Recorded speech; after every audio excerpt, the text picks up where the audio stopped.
Olá, eu sou Padmini, aqui da Marte, Biocentro de Desenvolvimento Integral, e hoje eu trago para vocês um assunto que é talvez um dos assuntos que mais toca a todos nós na nossa vida adulta, relacionamento a dois.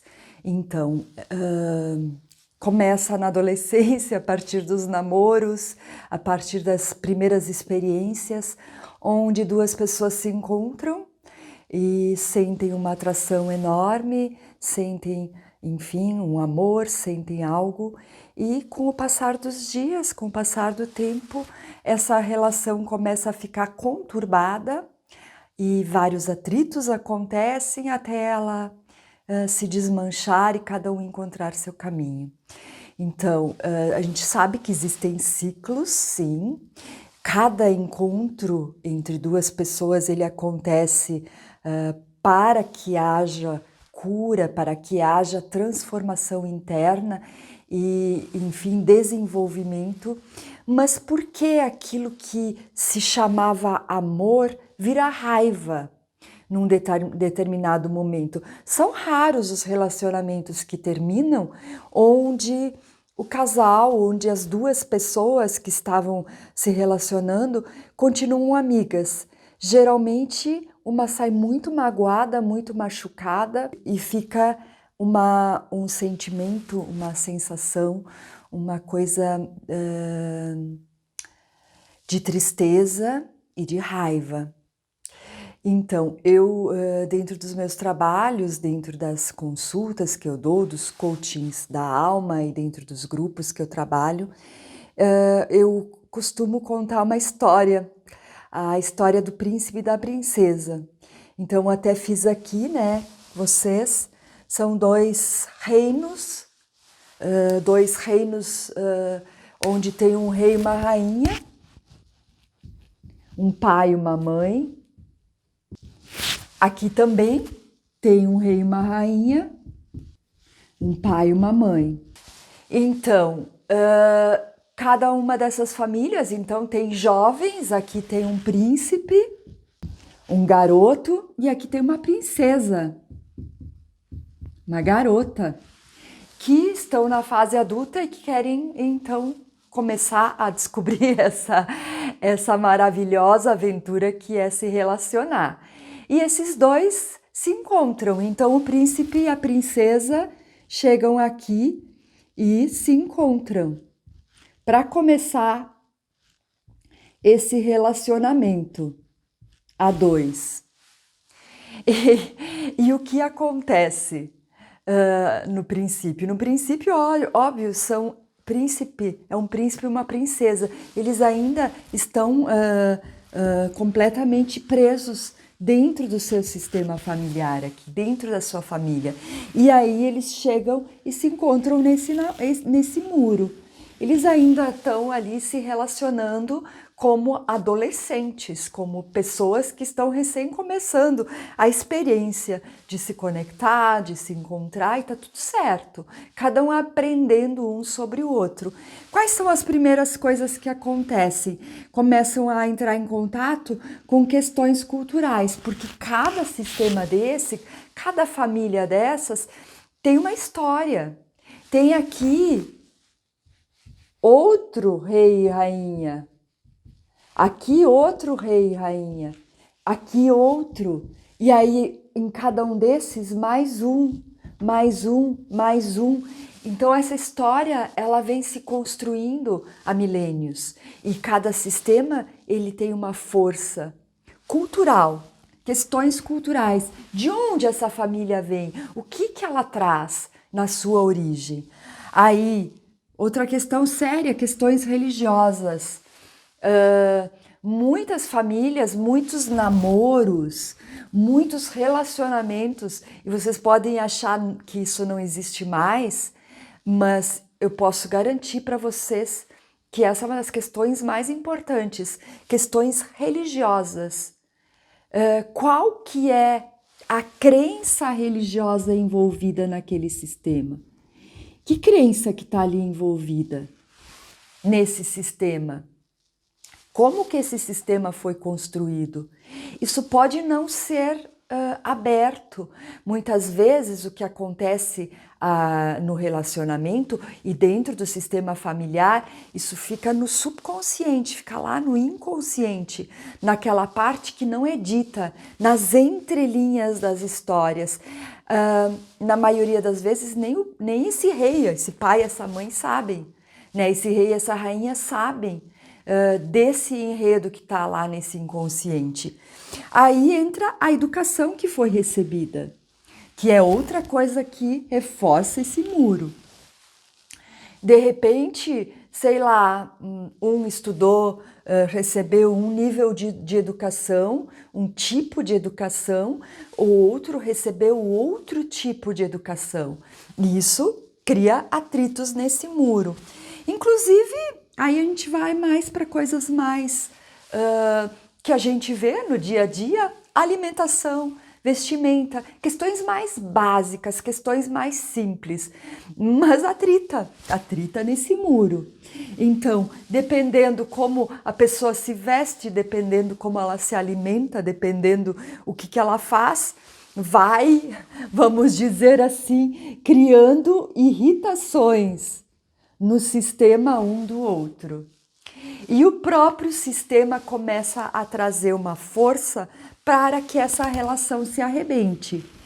Ok, se isso é em época de namoro, de repente estou ali, estou conhecendo a pessoa, percebo que não é bem isso, não é legal, tá tudo certo, né? Se encerra um ciclo e conhece outra pessoa. Mas quando esse ciclo não encerra na época do namoro, quando se vai além e se coloca filhos no meio desse muro, se tem bebês e esses bebês ficam em cima do muro, para qual lado pertence? Para quem que eu vou dar razão quando esses atritos ficam acontecendo o tempo todo? Quando tem casamento e promete que até que a morte os separe, porque sim, no casamento, quando é um casamento religioso, se entra na igreja e se afirma diante de toda uma comunidade até que a morte os separe. E muitas vezes esse peso fica lá também para o resto da vida, porque eu tenho que estar com essa outra pessoa até que a morte os separe. Então, e toda a família, todos os dois reinos sabem disso, e todos os dois reinos estão presentes e estão testemunhando. E, no entanto, os conflitos, as irritações, a velha história do sogro e da sogra, fica ali o tempo todo, atritando dentro daquele sistema. Então, o príncipe não consegue se tornar rei e nem a princesa consegue se tornar rainha, porque esse muro continua existindo. O príncipe, ele não consegue cortar esse cordão ali junto com a sua família, e a princesa não consegue cortar esse cordão. E presta bem atenção quando eu falo cortar esse cordão. Cortar esse cordão não significa renunciar à família, não significa brigar com a família, não significa se afastar da família. Cortar esse cordão é não deixar com que essas questões entrem dentro dessa nova família. É derrubar esse muro, é sair, é construir, se tornar adulto, é se tornar responsável pelas suas escolhas.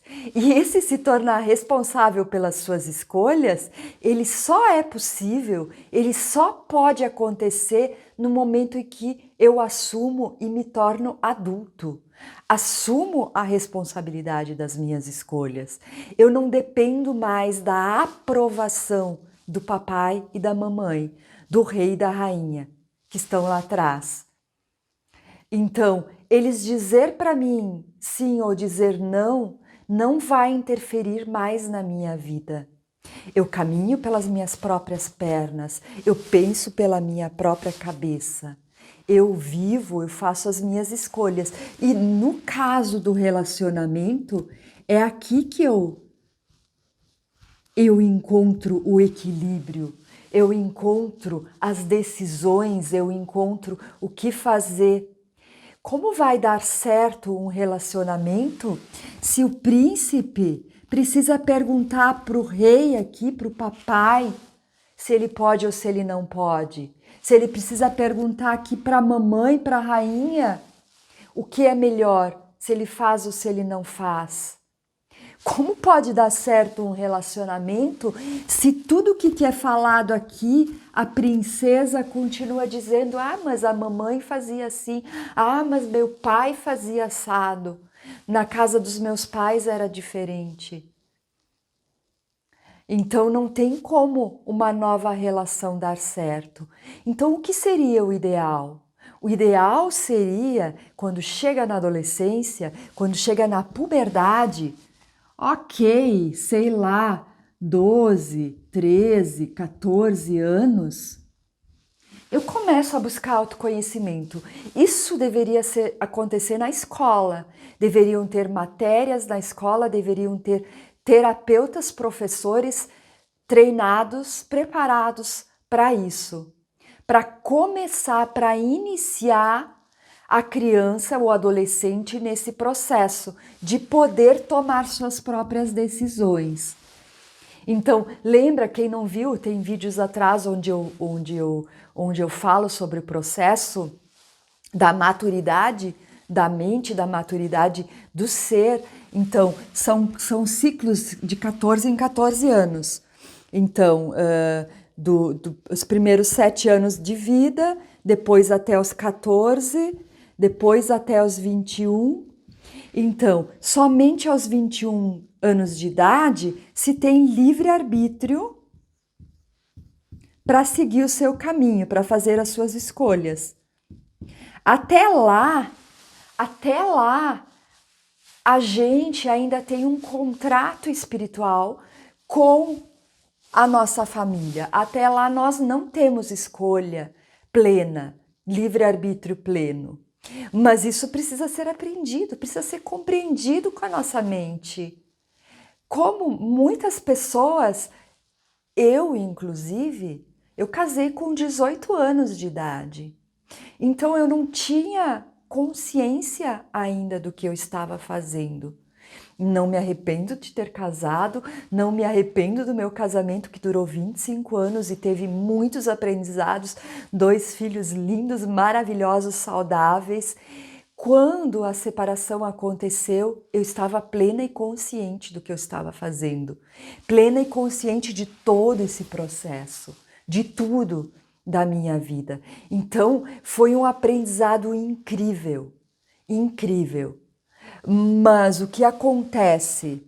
Se, vamos dizer, nesse período aqui, vem um bebê que vem antes do tempo, um casamento que vem antes do tempo, qualquer coisa que venha num nível precoce, isso ainda está a serviço desses sistemas familiares. Ele ainda está ensinando esses 2 sistemas. Ele ainda não vem para esse ser. Claro que, não vou dizer não vem para esse ser, claro que ele vem para o ser também, isso não é exatamente assim, porque a gente não é só o sistema. Então isso eu também falei nos vídeos anteriores. A gente tem no DNA 33 pai, rei, né? Tem 33 mãe, DNA, mas tem os 33 que nós trouxemos da nossa alma. É a nossa força, é aquilo que nós já construímos, é aquilo que nós já trazemos como potencial.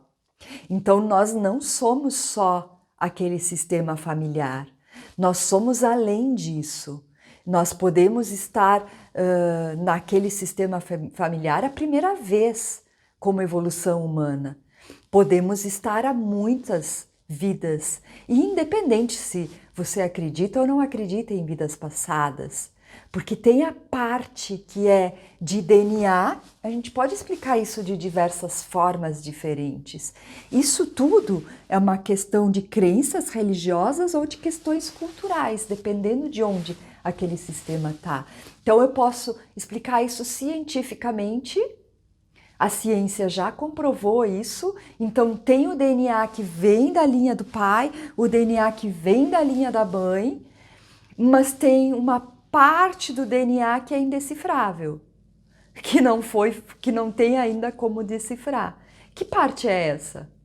A parte que vem de um todo, a parte que vem da própria criação, a parte que vem desse sutil, desse mistério que ainda não deciframos, que os cientistas ainda andam atrás, procurando. Então, ou quem acredita em vidas passadas pode dizer que é todo um aprendizado, uma evolução de muitas e muitas vidas que foi construindo ali, que foi aprendendo ali. Quem acredita numa única vida, então, pode ser, é a parte, a igreja cristã, os religiosos, então, dentro de uma visão crística, é a parte do Espírito Santo. É a parte que tem a conexão com Deus, é a parte pura do Espírito Santo. Então, essa parte tem tanta força quanto o pai e quanto a mãe.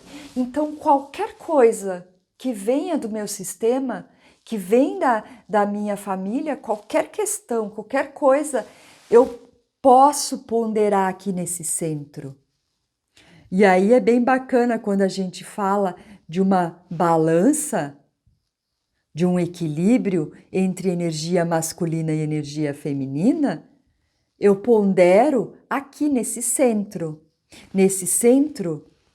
onde a parte é mais pura, onde eu posso conectar com essa parte mais pura. E aí eu volto a falar de novo. A gente vai e aí eu acho simplesmente incrível, eu fico simplesmente fascinada, porque as dimensões, elas não têm como você tentar explicar isso em palavras. Dentro da minha mente mais pura, isso começa a se mostrar e eu fico fascinada, porque aí a gente vai outra vez, vamos virar isso daqui outra vez e a gente vai para o Pai, a razão, o pensamento mais claro, a mãe, a matéria, a materialização aqui, o poder de gestar, o poder de estar criando uma nova vida a partir dela mesma. E aí aqui dentro, o coração, no coração a parte mais pura, a parte do sentir puro, a parte da alma, do espírito, enfim, do que quiser chamar a partir dessa visão que eu passei para vocês agora. Então, a história desse príncipe e dessa princesa aqui, isso é algo que só cada um individualmente pode estar resolvendo dentro dele. Num casal, ambos precisam olhar para isso daqui que é a relação. Se ambos não olharem e se ambos não estiverem fazendo o seu trabalho, é pesado para uma das duas pessoas. E inevitavelmente a relação rompe. Ambos precisam querer, precisam estar nutrindo. Um relacionamento, ele mostra as nossas sombras, ele traz à tona todas as questões familiares, todas as questões daquele sistema, toda a dor da criança interna, quando não foi visto. E aí é preciso estar querendo muito, admirando o caminho do companheiro, da companheira, admirando o seu próprio caminho e caminhando, cada um no seu ritmo. Então, no próximo vídeo eu vou estar falando um pouco sobre Tantra, o real significado que é Tantra, como funcionam as energias internas e externas de masculino e feminino internamente. Então, se você gostou desse vídeo, se ele foi útil, dá um like aí, clica ali no like, inscreve-se no nosso canal. A gente ainda está começando, então é super importante receber esse apoio de vocês. Comentem, compartilhem com amigos. Vai ser muito bom para a gente poder estar construindo mais e mais material para poder estar auxiliando nas informações, na transmutação interna da sua energia, porque quando você assiste um vídeo desses, você está naturalmente respirando e transmutando toda a energia dentro de você, trazendo cura para você, para o seu sistema familiar, se você é casado, esse pequeno, ou para esse sistema familiar grande, porque sempre estamos trabalhando juntos. Quando falam, somos todos um, somos todos um, isso é fato, não tem como separar, não tem como você se separar do planeta Terra, não existe, você faz parte desse planeta, como um dedo faz parte da mão, não tem, se separar o dedo da mão, ele vai morrer, ele não vai viver. A mesma forma você. Então somos um único organismo vivo e estamos juntos fazendo as mudanças que precisam ser feitas. Então agradeço muito o seu compartilhar, o seu acompanhar. Namastê.